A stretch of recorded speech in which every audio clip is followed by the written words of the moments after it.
Bismillahirrahmanirrahim. Assalamualaikum warahmatullahi wabarakatuh. Bismillah, alhamdulillah. Alhamdulillah, haqqa hamdan hamidin, ahmadu syukran jami'in ni'ami wa mazidih. Usalli wa sallimu ala nabiyil karim, habibina wa syafi'ina wa qurrati ayunina Muhammadin wa ala alihi wa ashabih, amma ba'du. Hadratal muhtaramin, para asatidz, bapak ibu rahimakumullah. Alhamdulillah, pada sore ini kita bisa melanjutkan ngaji kita di kajian akhlak tasawuf, yang kesempatan ini kita melanjutkan salah satu dari 4 tema pokok dari kajian tasawuf yang dijelaskan oleh Abu Nu'aim al-Asbahani dalam kitab Hilyatul Awliya, yakni pertama ma'rifatullah, kedua ma'rifatun nafsi, ketiga ma'rifatul adu, yang keempat ma'rifatul dunya. Kita sudah bahas ma'rifatullah, mengenal Allah dengan konsep 20 sifat Allah. Kita sudah membahas tentang ma'rifatun nafsi. Apa itu nafs? Apa itu sifat dasar nafsu? Bagaimana sifat-sifat buruk dan bagaimana mujahadah mengalahkan nafsu. Hari ini kita bahas yang ketiga, ma'rifatul adu, mengetahui musuh. Orang itu tidak akan benar ibadahnya kalau tidak kenal 1 Allah, 2 nafsu, 3 setan musuh, 4 dunia. Harus ngerti. Nah, yang 2 sudah kita bahas. Sekarang kita akan bahas ma'rifatul adu, mengetahui musuh, yakni asyaitan. Setan itu siapa? Ya. Setan itu anaknya Iblis, keturunannya Iblis. Iblis itu siapa? Bapaknya setan. Yang bulat kalau gitu, ya. Bulat kalau gitu. Iblis itu salah satu dari Banul Jan. Banul Jan itu, Banu itu artinya anak, Jan itu ya jin. Jadi kita ini Bani Adam, anaknya Nabi Adam. Kalau bangsa jin Banul Jan. Banul Jan itu adalah makhluk yang disuruh mendiami bumi oleh Allah sebelum adanya manusia. Jadi bapak ini kalau bentrok sama jin itu, kalau lama-lamaan tinggal ya kita kalah, mestinya kita yang pindah. Tapi kenapa kok jin boleh diusir? Karena yang khalifah fil ard itu kita. Jadi yang berhak ngatur itu kita. Maka jin boleh diusir, disuruh pindah boleh. Nah, karena yang diberi kewenangan ngatur dunia ini oleh Allah, manusia.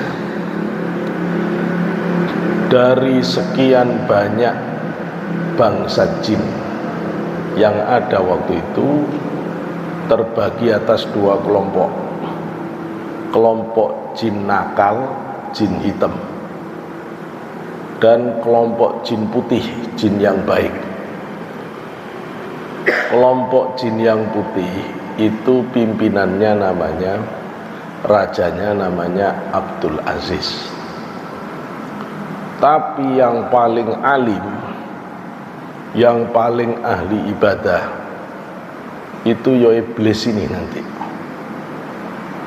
Saking alimnya, oleh Allah disuruh tinggal di langit dunia, langit 1, mendapat gelar Al-Abid, hamba Allah yang paling ahli ibadah. Naik lagi pangkatnya, diletakkan di langit kedua, dapat gelar Az-Zahid, yang paling tidak tertarik dunia. makhluk Allah yang paling tidak tertarik dunia, ya dia itu. Naik lagi langit ketiga, dapat pangkat gelar Al-Wali, jadi walinya Allah. Iblis itu pernah jadi wali. Naik lagi pangkatnya, langit keempat, dapat gelar Al-Arif, Al-Arif Billah, yang paling ngerti Allah. Naik lagi langit kelima, dapat pangkat At-Taqi, yang paling bertakwa. Naik lagi langit keenam, dapat gelar Al-Khazin, yang paling tegas menjaga hukum Allah. Naik langit ketujuh, oleh Allah diserupakan malaikat, diberi dua sayap, nama kemalaikatannya Azazil. Azazil. Tapi di Lauhul Mahfud namanya Iblis. Pada langit 1 sampai langit 7 namanya hebat ya. Tapi di Lauhul Mahfud nama dia adalah Iblis. Artinya yang putus asa dari rahmat Allah, dari kata balasah. Iblis putus asa. Nanti anaknya namanya setan, dari kata syatona, artinya jauh dari rahmat Allah. Sampai di langit 7 belum ketemu jeleknya iblis. Baik tok, tidak pernah melakukan kesalahan sama sekali kepada Allah. Kemudian oleh Allah disuruh tinggal di surga, jadi penjaga surga, harisul jannah. Kemudian diizinkan tinggal bersama para malaikat di surga 80.000 tahun. Ya, jangan kalau mau baca di kitabnya Imam Nawawi, kitab judulnya Al-Jin Wasyayatin, atau kitab Ad-Durrul Mansur, pada saat pembahasan tentang penciptaan Nabi Adam, atau di kitab Syekh Ihsan ya, Sirajut Thalibin, syarahnya Minhajul Abidin, juga dibaca di kitab Bidayah wa Nihayah Ibnu Katsir. Maka Iblis yang saat itu diserupakan malaikat bernama Azazil tinggal bersama malaikat selama 80.000 tahun, kata Syekh Ihsan Jambes dalam Sirajut Thalibin. Diangkat lagi jadi pimpinannya malaikat, penasehat malaikat 20.000 tahun. Jadi tidak tanggung-tanggung pengalaman iblis itu. Kemudian diangkat lagi tinggal bersama malaikat yang ada di Arsy, tinggal bersama malaikat Karubiyun. Diangkat lagi oleh Allah, diizinkan tawaf di Baitul Ma'mur. Baitul Ma'mur itu Pak, kalau Ka'bah ditarik lurus ke atas sampai langit 7, di atas langit 7 itu ada Ka'bah lagi yang para malaikat tawaf di sana. Itu namanya Baitul Ma'mur. Semua malaikat itu diizinkan oleh Allah seumur hidup tawaf di situ cuma 1 kali.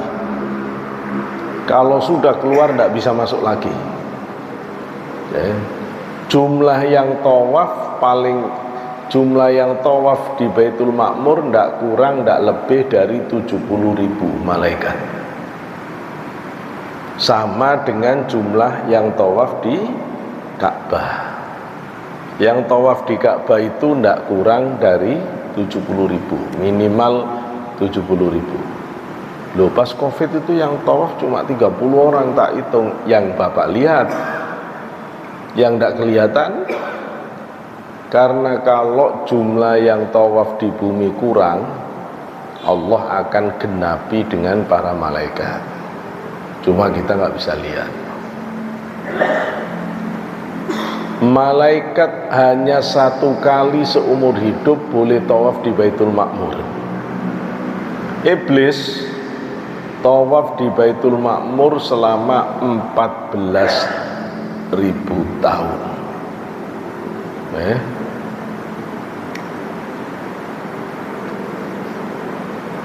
Ini dasar bahwa tawaf yang posisinya di atas Ka'bah itu sah. Karena ada 2 pendapat. Kalau dengan umroh atau haji tawaf di lantai 3 itu Ka'bah ada di bawah. Yang namanya tawaf itu mengitari Ka'bah. Loh, Ka'bahnya di bawah, Bapak ngitari apa? Rak ngitari sowong. Loh, Ka'bahnya di bawah, Bapak tawaf di sana, kan itu. Maka ada yang mengatakan tidak sah tawaf di lantai 3 ya. Tapi ada ulama yang mengatakan tetap sah. Kalau tidak salah Imam Romli mengatakan sah. Kenapa? Karena memang fisik Ka'bah setinggi itu, tapi secara ruhani sebenarnya tembus sampai langit 7 itu tetap arah Ka'bah, gitu loh. Tetap Ka'bah. Itu juga menjadi penjelasan bagi orang yang mendebat bahwa di pesawat tidak ada sholat. Kenapa? Karena sholat itu menghadap Ka'bah, kiblat.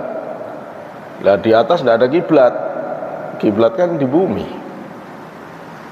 Nah, kalau tidak ada kiblat, terus bagaimana mau sholat? Oh, kiblatnya nggak ada. Atau ada orang yang berpendapat kalau sholat itu harus lurus kiblat, tidak boleh belok sedikit pun. Berarti kalau sholat di atas pesawat tengkurap, karena kiblatnya di bawah. Ayo, itu orang yang ngotot-ngotot masjid harus lurus Ka'bah ya. Nanti kalau sholat di atas pesawat dia tengkurap itu. Karena kalau sholatnya tidak tengkurap nggak lurus. Dari awal Allah sudah menyebut sholat itu yang penting arahnya ngarah kiblat. Allah tidak minta lurus persis kok. Sampean aja yang cari masalah. Itu fawalli wajhaka syatral masjidil haram. Kalau Ka'bah di barat, selama orang itu ngadep ke barat sah, nggak usah diperkarakan, miring dikit, nggak usah banyak omong, Pak. Memang kalau naik di pesawat Bapak sekolah tengkurap, nggak mungkin gitu loh ya. Juga nggak usah ngeyel-ngeyel. Ini kalau diukur kurang miring, lah yang penting udah barat udah selesai. Wong Gusti Allah ridho, Nabi Muhammad ridho, sampean rewel itu apa? Gitu loh ya. Jangan rewel.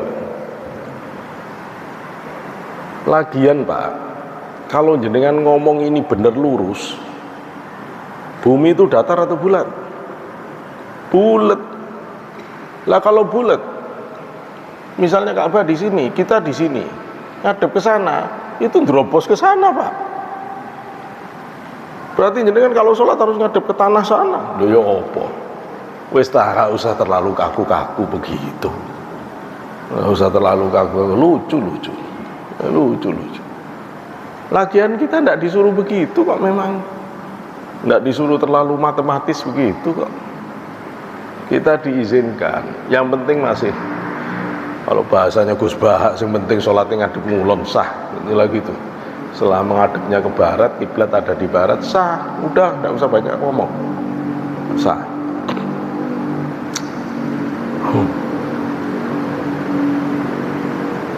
Kemudian di bumi terjadi pertempuran antara jin hitam dan jin putih. Jin putih kalah. Abdul Aziz mati, pimpinan jin putih mati. Akhirnya Allah mengirimkan bantuan para malaikat dan Azazil untuk membantu jin putih sehingga menang. Azazil punya peran hebat. Maka diringkuslah jin-jin hitam itu, dibuang ke samudra, ke tengah laut. Maka kalau orang naik kapal seperti di tengah laut ada bangunan, istana, itu jin pasti jin. Dan juga dibuang di Jazair, di tempat yang banyak pulaunya. Itu Ibnu Katsir juga menjelaskan itu Bidayah Nihayah. Sehingga orang-orang sekarang menebak-nebak, di dunia ini yang banyak pulaunya Indonesia, gitu loh ya. Jangan-jangan di sini dibuang banyak jin. Enggak tahu saya. Cuma kalau dilihat dari bentuknya setan itu kok yang paling banyak Indonesia. Di barat itu setan cuma Dracula doang. Di sini masya Allah, insya Allah gendep, ya. Ada pocong, ada wewe gombel, ada lea, ada macam-macam. Sampai suster-suster ngesot juga ada di sini, gitu ya. Banyak, masya Allah. Banyak. Karena tidak ada pemimpin Banul Jan, maka sementara waktu pimpinan langit bumi diserahkan oleh Allah kepada Azazil. Maka Azazil menjadi pimpinan sementara langit bumi. Nanti jenengan bisa paham kenapa iblis jengkel banget, karena tidak dipilih jadi pimpinan di bumi. Nah, karena itu udan jabat PJS, pejabat sementara, ternyata nggak diangkat. Nah gitu loh iblis itu. Ternyata Allah ngangkat makhluk baru yang masih junior, belum punya pengalaman. Iblis senior, jengkel iblis itu loh ya. Adam diciptakan dari tanah bumi, karena Adam itu artinya dua, bisa yang pertama, bisa permukaan. Disebut Adam karena min adimil ardi, dari permukaan bumi. 40 hari, wakila 40 hari tubuhnya itu dibiarkan Allah di Firdaus. Iblis keluar masuk tubuh Adam, dicek ada apanya Adam. Ya akhirnya tidak ada apa-apanya, cuma tanah. Begitu Allah masukkan ruh kepada Adam, iblis tidak ngelihat, karena ruh itu berasal dari jenis malaikat yang paling tinggi, sehingga dimensinya lebih tinggi dari jin setan. Ruh itu bisa ngelihat setan, jin, iblis tidak bisa ngelihat karena kalah dimensi. Sehingga ketika masuk ke tubuh Adam, iblis nggak tahu kalau Adam ada ruhnya, sehingga iblis meremehkan Adam. Tapi tidak cuma Adam, ya. Malaikat itu sempat menyaksikan kalau manusia itu mampu mengelola bumi. Imam Suyuti menjelaskan itu di kitab Durrul Mansur. Ketika Allah menyatakan kepada malaikat, a'udzubillahi minasyaitonir rajim, wa idh qala rabbuka lil malaikati inni ja'ilun fil ardi khalifah qalu ataj'alu fiha may yufsidu fiha wa yasfiku ad-dima' wa nahnu nusabbihu bihamdika wa nuqaddisu lak qala inni a'lamu ma la ta'lamun, sampai wa'allama Adam al-asma'a kullaha summa 'aradahum 'alal malaikah. Malaikat itu sanksi ketika Allah menyatakan kepada para malaikat akan menciptakan khalifah di bumi. Malaikat itu mengatakan, ataj'alu fiha may yufsidu fiha wa yasfiku dima. Adakah kamu akan menciptakan makhluk yang kerjaannya cuma membuat kerusakan dan bunuh-bunuhan? Kok tahu? Karena pengalaman Banul Jan. Sehingga malaikat memprediksi jangan-jangan manusia nanti kerjaannya tidak beda dengan Banul Jan. Allah menutup keraguan malaikat dengan membuktikan wa 'allama adamal asma'a kullaha. Nabi Adam dididik oleh Allah, diberi ilmu tentang segala sesuatu. Summa 'aradhum 'alal malaikah, kemudian diadu kepada malaikat yang sanksi tadi. Begitu diadu, malaikat kalah, mengatakan bagaimana? Rabbana apa? La ilma lana illa ma 'allamtana. Aku tidak tahu kecuali yang aku tahu. Yang diajari Allah aku tahu, yang lain aku tidak tahu. Kalah ilmu. Maka kata Imam Suyuti, karena Adam lebih alim dari malaikat, maka malaikat yang tidak alim, kalah alim, wajib taat kepada yang alim. Maka Allah nyuruh malaikat itu usjudu li Adama fasajadu illa iblis. Maka malaikat disuruh sujud ke Adam, sujud semua kecuali iblis. Ketika iblis ditanya oleh Allah, kenapa kamu tidak mau sujud, iblis? Jawabannya, khalaqtani min nar wa khalaqtahu min tin. Aku ini api, setan Adam itu cuma tanah. Ya masih hebatan aku, yaitu iblis. Maka sejak itu Allah menjadikan iblis musuh yang nyata bagi Adam dan keturunannya, termasuk kita semuanya. Kemudian iblis punya anak 9, kata Sayyidina Umar. Bapak jangan nanya ibunya siapa, saya tidak tahu. Ibu juga jangan nanya gimana caranya punya anak, pokoknya langsung punya anak gitu saja, tidak usah apa itu bertelur dulu, wallahu a'lam. Pokoknya punya anak 9. 9. Sekarang 9 ini sudah jadi divisi, sudah jadi apa namanya, divisi itu, kesatuan-kesatuan. Karena iblis itu terus beranak pinak sampai kiamat, dari zaman Nabi Adam sampai sekarang tidak ada yang mati. Jadi setan itu jumlahnya tidak banyak, Pak. Banyak. Ya, banyak banget. Ya, banyak banget. Karena dia tidak mati-mati, terus beranak pinak. Siapa saja anaknya itu? Saya nggak hafal, tak baca ya. Yang pertama namanya Khonzab. Tugasnya Khonzab ini apa? Ganggu orang sholat supaya tidak khusyuk, diingetin semua barang hilang. Itu kerjaannya Khonzab. Yang kedua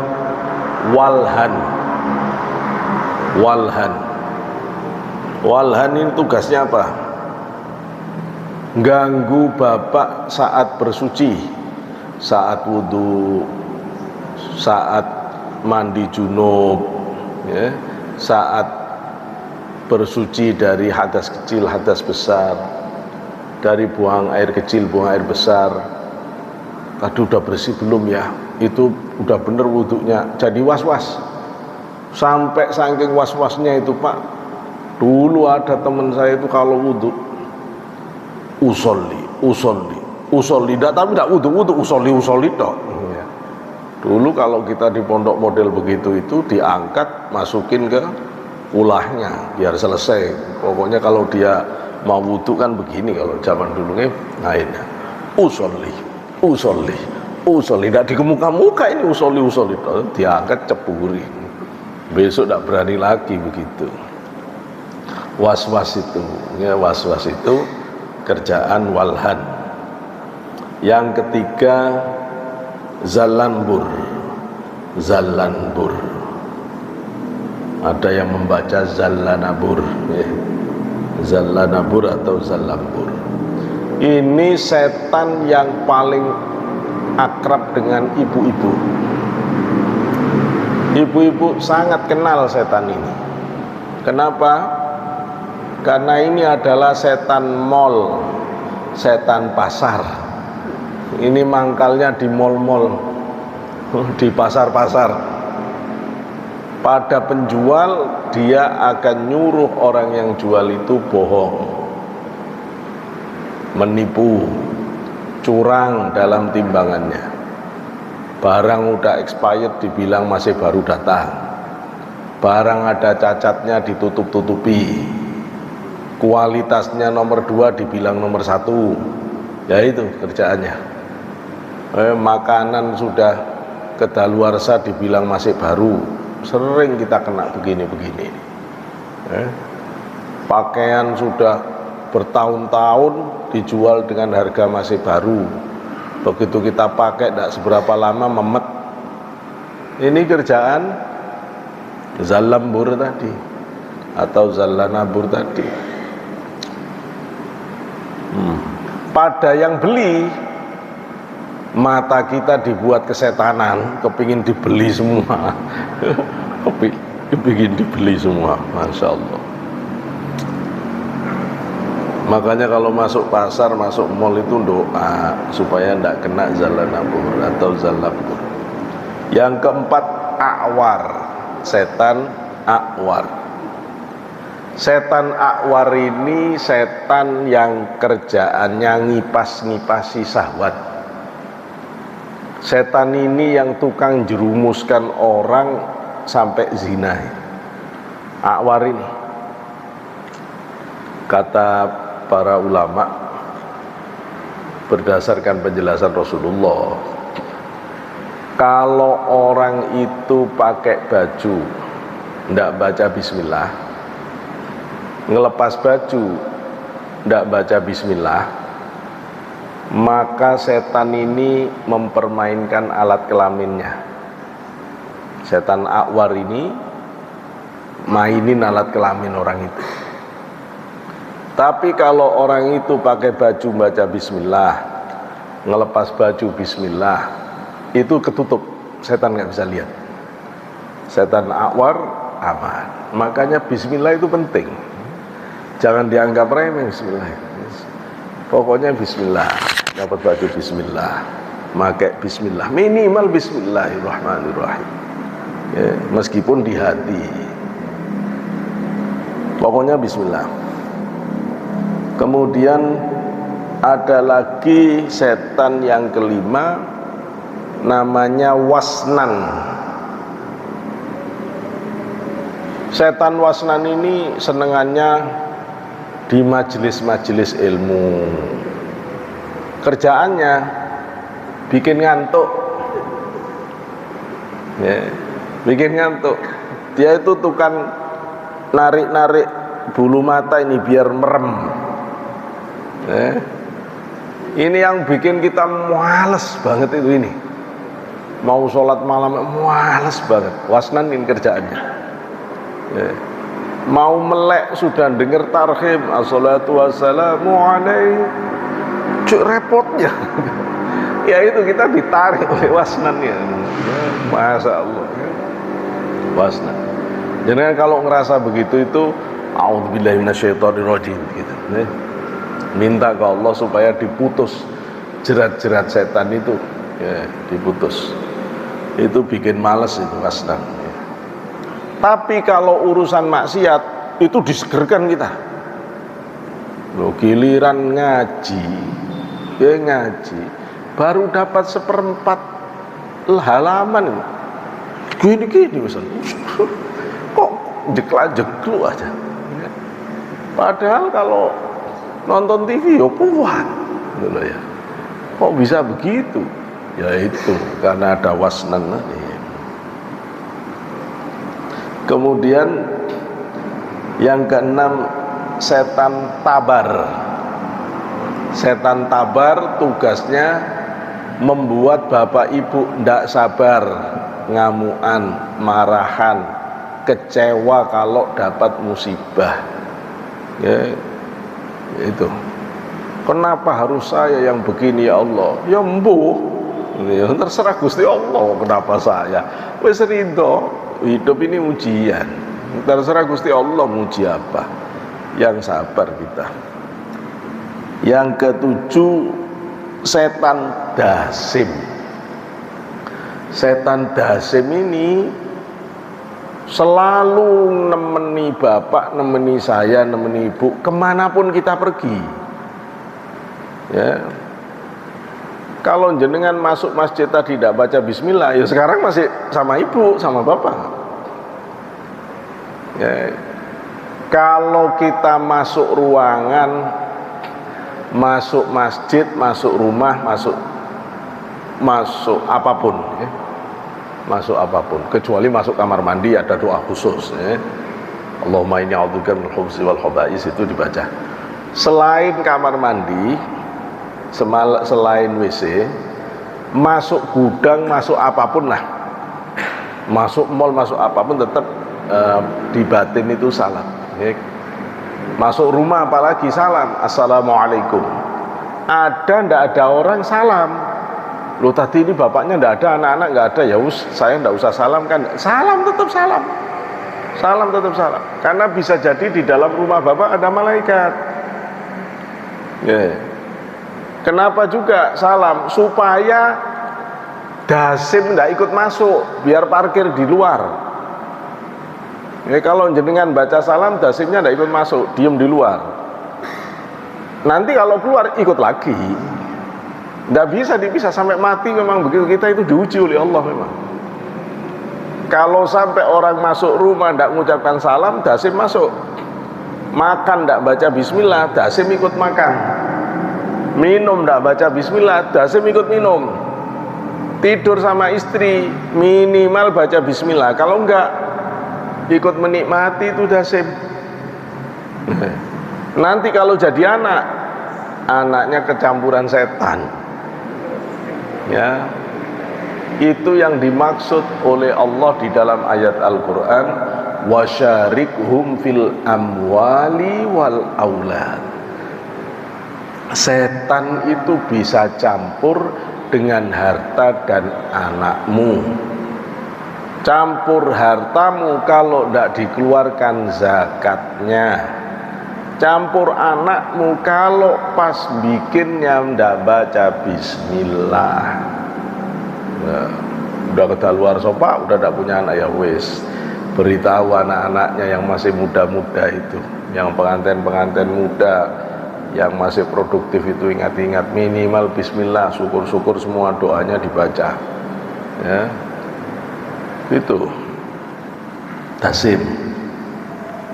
Maka dasim itu ada yang gendut, ada yang kurus.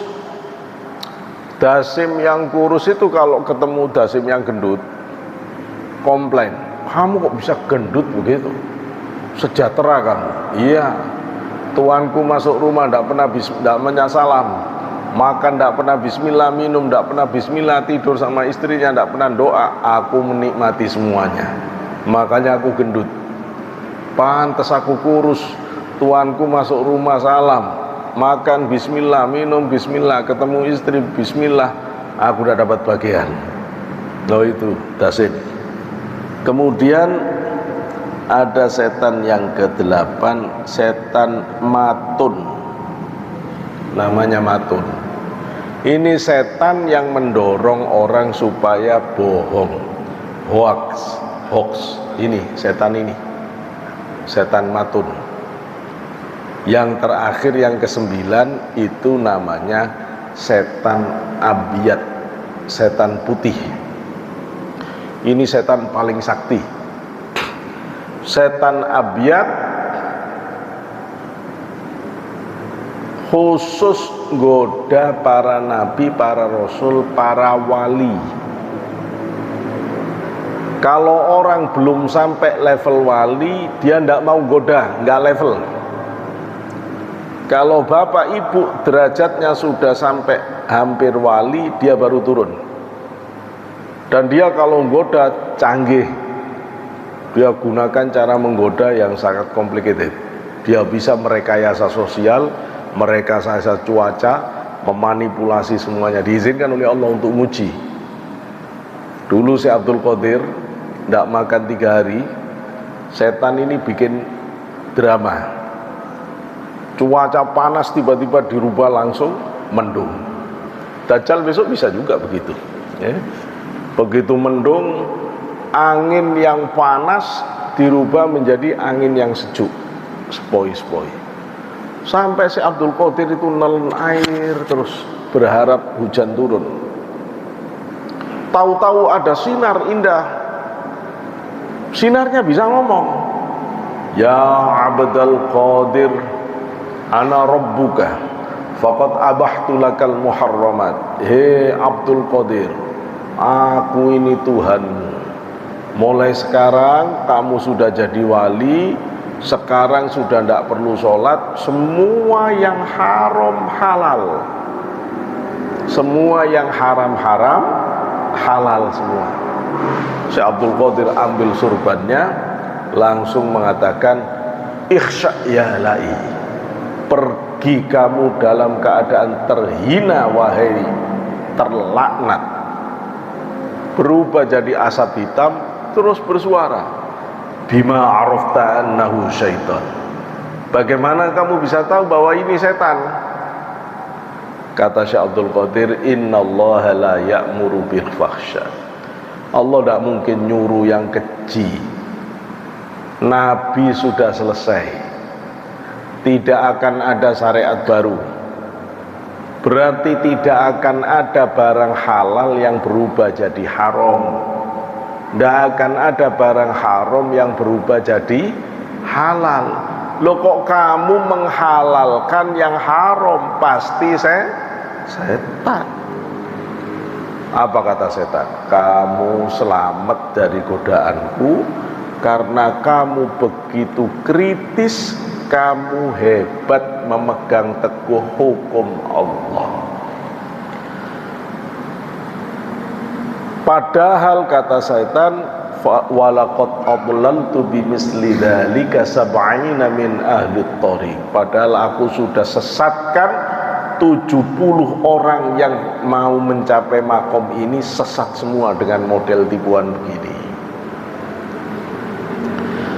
Mbak Yai saya, Mbak Siti Kudus, guru tarekat saya, beliau mengatakan yang dimaksud sesat sebelum jadi wali itu adalah orang-orang yang goblok, ibadahnya ndak pakai mikir, bertorekot bertasawuf tapi ndak kritis, akhirnya gampang disesatkan. Saya selalu pesen di majelis thariqah saya, di majelis tasawuf saya, berthariqah tetap harus pakai pikiran waras, harus kritis. Kalau ada hal-hal yang menyimpang dari Quran hadis, harus ditanyakan. Kalau jelas-jelas menyimpang hadis, ya tinggalin. Ada mursyid tapi dia tukang bikin kuburan palsu, ya wis ditinggal Pak, gitu loh ya. Yang namanya walinya Allah tidak mungkin bohong. Kebenaran itu tidak bisa campur dengan kebatilan, tidak bisa campur dengan kebohongan.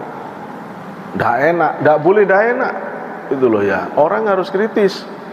Hak-hak, batil-batil. Siapapun kalau salah ya salah, itu loh ya, salah ya salah. Ya harus tobat. Ya kalau tobat ya kita hargai lagi. Kalau nggak mau tobat, ya salah ya salah ya salah, itu loh ya. Salah-salah. Kalau enggak bisa benar. Ada seorang yang sangat alim cerita ke saya. Katanya ada seorang kiai yang diuji oleh guru mursyidnya untuk sampai ke level ma'rifat kasyaf. Dia harus membuktikan setia pada guru. Maka pada saat bulan Ramadan diuji suruh makan siang hari. Dia lakukan itu demi membuktikan kesetiaan pada guru. Saya bilang, menurut saya sih goblok itu. Goblok. Kalau saya jadi muridnya, mbok ndak kasyaf, ndak ma'rifat, ndak paten, yang penting ndak melanggar hukum Allah. Gitu loh. Jangan berani-berani karena iming-iming kasyaf, iming-iming ma'rifat, iming-iming sampai ke hadirat Allah, nabrak syariat. Sampean belok itu jalurnya. Rasulullah sampai wusul, sampai puncaknya Mi'raj pun tidak pernah ninggal sholat. Ya. Jadi kita itu jangan ketipu, itu permainan iblis, itu permainan setan.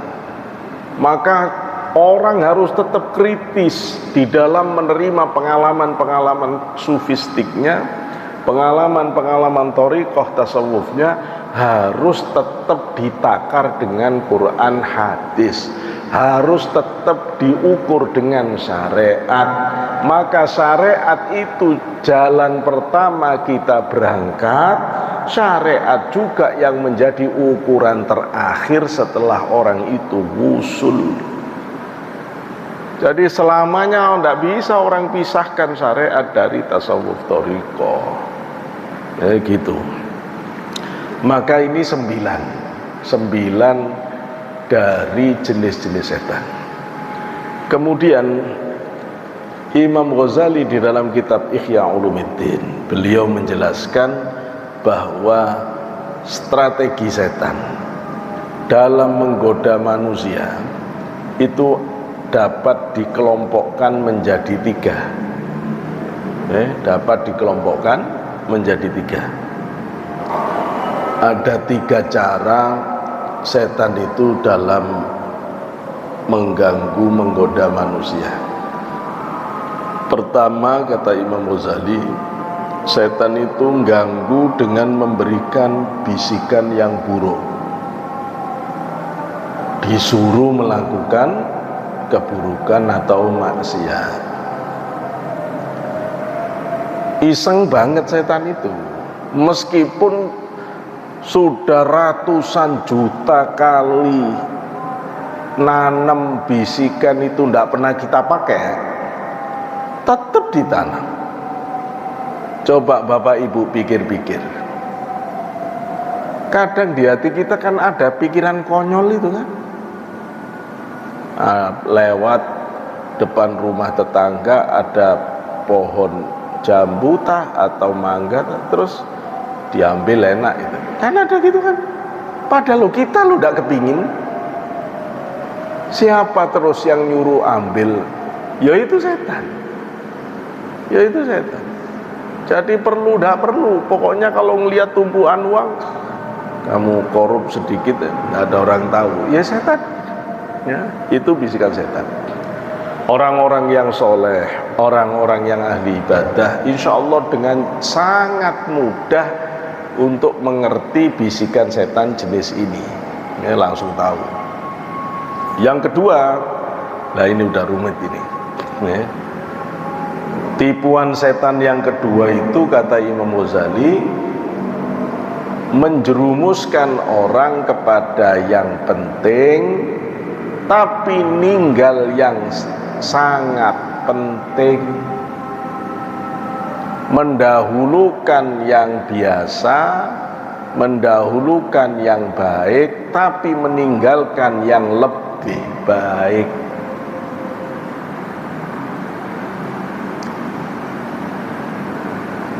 Semua istri, anak orang diajari pengajian di mana-mana, tapi anak istrinya tidak pernah diajari. Ngajari masyarakat itu hukumnya fardu kifayah. Saya ini kalau nggak datang, insya Allah nyari ustadz yang gantiin saya ini banyak, gitu ya. Tapi kalau sampai saya tidak ngajari anak istri saya, justru itu fardu ain. Fardu ain. Nah, saya sekarang anak-anak saya sudah mentas, yang paling kecil sudah mondok, maka istri saya sering saya ajak, kecuali hari ini ada kegiatan. Dan istri saya kalau ada link selalu ikut di rumah ngaji. Aku ngaji dia, gitu loh ya, ikut ngaji. Meskipun temanya misalnya sama, tetap tak suruh ngaji. ya, karena ngajari istri saya, hukum saya wajib, ngajari bapak ibu fardu kifayah gitu. Orang kalau sampai mendahulukan fardu kifayah ninggal fardu ain, berarti ketipu setan. Sholat sunnah diurus banget, sholat wajibnya keteteran. Wah, kita sholat malam berjamaah, wus cek bagusnya. Subuh sakarepe dhewe lho, ketipu sampean. Sering kalau ngaji kuliah subuh ya, ngaji kuliah subuh, kadang-kadang kiainya loh sik jelaskan, ya sik jelaskan, tiba-tiba sholat. Tinggi mana pahala ngaji sama sholat? Sholatnya sholat sunnah, ngajinya fardu ain, fardu sama sunnah, ya tinggian fardu, betul ya, tinggian fardu. Ayo, dengar khutbah wajib, zikiran, sholawatan sunnah. Lo kok sampai ndak dengerin khutbah, malah sallallahu alaihi Muhammad, goblok sampean. Buang tasbih itu, dengerin khutbah yang wajib itu. Jangan kayak orang nggak ngerti hukum, ketipu setan kan kalau gitu. Sok-sokan ada orang lagi ngaji, ada pengajian, malah sholat, Allahu Akbar. Wah. Saya ngajar pagi-pagi, ada mahasiswa yang baru masuk kuliah, belum pernah dengar penjelasan. Pak, izin mau sholat duha, koyo dene tok sing pinter sholat. Padahal pelajaran ini, pelajaran saya, pelajaran akhlak, itu fardu ain hukumnya. Lah sholat duha sunnah, tinggian pelajaran saya. Begitu loh, orang itu harus ngerti. Saya kalau ngajar di kelas, ada adzan, saya bisa tetap ngajar. Kenapa? Adzan yang kedengaran pakai mikrofon, hukumnya sunnah, jawab. Tapi pelajaran saya wajib. Berarti kalau saya terus, enggak apa-apa saya. Oh, saya cuma ninggal sunnah, saya lagi ngerjakan wajib. Justru orang itu ngerti. Kalau ngerti itu tahu caranya bagaimana menempatkan. Tapi kalau orang nggak ngerti, kebalik-balik sampean, maka orang itu harus ngerti skala prioritas. Selalu dilihat yang wajib mana. Sama-sama wajib, mana fardu ain, mana fardu kifayah. Dulu kan fardu ain. Ini sama-sama sunnah, mana yang sunnah muakkadah, mana yang ghairu muakkadah. Dulu kan yang muakkadah. Begitu loh. Ini sama-sama, ini gimana? Cari pahalanya yang paling tinggi di mana? Gitu loh. Subhanallah, alhamdulillah, Allahu akbar, la ilaha illallah. Ini yang paling tinggi. Tahu la ilaha illallah, ya udah afdhalul dzikri la ilaha illallah yang garap dulu. Ini amalan ijazah, yang ini amalan di baiat. Amalan baiat lebih tinggi daripada ijazah apapun. Orang harus tahu skala begini nih. Kalau orang nggak ngerti skala prioritas, nggak ngerti yang mana didahulukan. Ada orang tua, anaknya itu sangat rajin sedekah. Dulu pernah dia jual mobilnya, uangnya disedekahkan ke kiai semua. Saya ketemu orang tuanya, tak bilang, anak sampean hebat banget, rajin sedekah. Itu didiknya gimana? Terus kata ibunya, iya memang kalau ke orang dia sedekahan baik banget. Tapi ke ibunya 50.000 saja saya seumur hidup belum pernah dikasih. Wah, kurang ajar anak ini.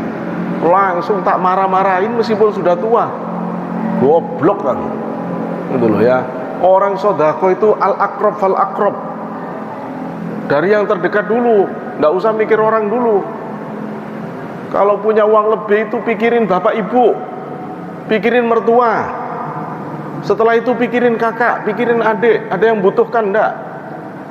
Jangan mikir jauh-jauh. Sama kayak anak-anak sekarang, teriak-teriak Palestina, bagaimana saudara kita dibantai, teriak-teriak macam-macam. Iya, tahu saya bahwa setiap kita harus perhatian dengan nasib saudara kita. Malam yahtam bi amrul mu'minin balaisa minhum, tidak termasuk dari kelompok kami, kata Rasul. Iya, tapi wong dengan tetangga gak nyapa kok, boro-boro mau menjalin tali silaturahmi yang lintas negara. Wong tetanggane dhewe lho gak disambung silaturahminya. Terus gak usah jauh-jauh, yang baik dulu deh ke tetangga, yang care ke tetangga. Tetangga yang gak makan banyak, kok jadi nyari sumbangan untuk orang di luar negeri. Sampean kebalik-balik ini. Itu loh ya. Ngaji ketemu kiai sebulan sekali, cek hormatnya. Sementara yang ngajari setiap hari alibata sampean sia-siakan. Keliru sampean. Yang kiai sampean hakiki, yang didik bener. Itu loh ya, yang didik bener, yang ngajari dari awal sampai akhir, itu yang dihormati. Nah, itu tipu-tipu setan jenis kedua, mengutamakan yang penting, ninggalin yang terpenting. Yang terakhir, tipu daya setan jenis talbisul haqqo bil batil, dicampur antara benar sama salah. Ini belum bisa saya jelaskan, nanti saya akan jelaskan pada pertemuan berikutnya sama contoh-contohnya yang lebih detail. Singkatnya, jenengan pernah lihat kasus Lia Aminuddin. Awalnya setan yang nampak ngaku menjadi malaikat. Awalnya semua nasihatnya baik. Tahun 95-96 Lia Aminuddin tidak sesat, masih bagus. Sampai MHI Nun Najib kemana-mana diajak itu. Tapi belakangan terus tiba-tiba keluar itu. Begitu orang itu udah yakin, keluar ajaran sesatnya. Anjing ndak haram, babi ndak haram. Akhirnya muncul aliran baru Salamullah. Kemudian ngangkat nabinya alumni YIN lagi, jurusan tafsir hadis lagi, jadi nabi. Lah kalau dia ngangkat nabi kan berarti dia Tuhan. Sesatnya kayak apa udah kalau kayak begini. Loh, ini gara-gara tipu daya setan jenis baik sesat. Dulu Bal'am bin Ba'awra, muridnya Nabi Musa yang doanya paling mustajab, hancur karena jenis tipuan ketiga ini. Dulu ada seorang yang hampir jadi wali, namanya Barseso. Muridnya saja Pak, kalau selesai ngaji terbang semua. Saya sih tidak, jenengan terbang tak kalau enggak jalan. Itu enggak, terbang semua. Itu sesat gara-gara tipu daya setan jenis ketiga ini. Nanti kisahnya seperti apa saya akan uraikan pada pertemuan selanjutnya. Saya diingatkan kalau ngaji lagi masih kelanjutan yang strategi penyesatan. Saya kira ini karena waktu kita habis, insyaallah mudah-mudahan dijadikan oleh Allah ilmu yang manfaat fitni wa dunya wal akhirah. Nanti kita ikut doa dari imam kita. Wa akhiran wallahu muwaffiq ila aqwamit thoriq. Wassalamualaikum warahmatullahi wabarakatuh.